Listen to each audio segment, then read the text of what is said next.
শিক্ষার্থীদের জন্য শিক্ষা কৌশল যদি আমি বলি শিখন কৌশল যদি বলি সেক্ষেত্রে আমার মনে হয় যে তাদের পঠন পাঠনের প্রতি আগ্রহী করে তোলা।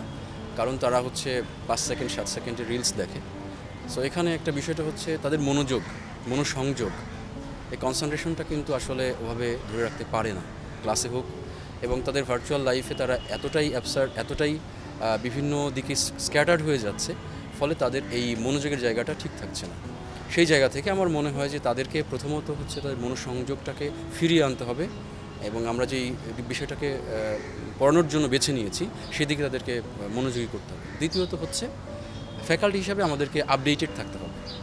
আমরা যেহেতু জেনজি না, তার আগের প্রজন্ম, ফলে আমাদেরকে তাদের যে সময় এবং তাদের যে প্রযুক্তি তার সাথে আমাদেরকে মানিয়ে নেওয়া এবং হচ্ছে সেই প্রযুক্তিগুলোকে সাদরে গ্রহণ করে তার সঠিক দিক বা উপকারী দিকগুলোকে তাদের জন্য সহজ করা, তাদের উপযোগী করে আমার কন্টেন্ট তৈরি করা, তাদেরকে বোঝানো, আপডেটেড থাকা, মোট কথা।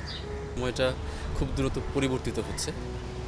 আমরা দেখতে পাচ্ছি যে তারা ছোট থেকেই ইন্টারনেট, মোবাইল, স্মার্টফোনের সাথে ওতপ্রোতভাবে জড়িত হয়ে যাচ্ছে এবং তাদের লার্নিং প্রসেসটাও চেঞ্জ হয়ে যাচ্ছে, ফলে এটা ভিন্ন ধরনের একটা অভিজ্ঞতা।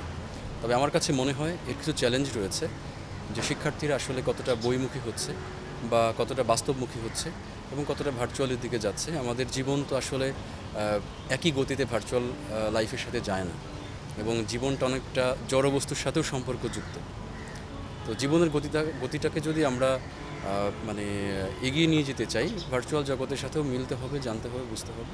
তবে জীবনকে যেন ওভারকাম করে ভার্চুয়াল লাইফ এত এগিয়ে না যায় যে জীবন সেটার সাথে দৌড়ের সাথে যেন না পারে, এমনটা যেন না হয়। সামঞ্জস্য থাকতে হবে। স্টুডেন্টদের ক্ষেত্রেও একই ব্যাপার, পড়াশোনা হোক যেটাই হোক, তারা যেন একটা সামঞ্জস্য রেখে চলতে পারে উভয় সময়ের সাথে।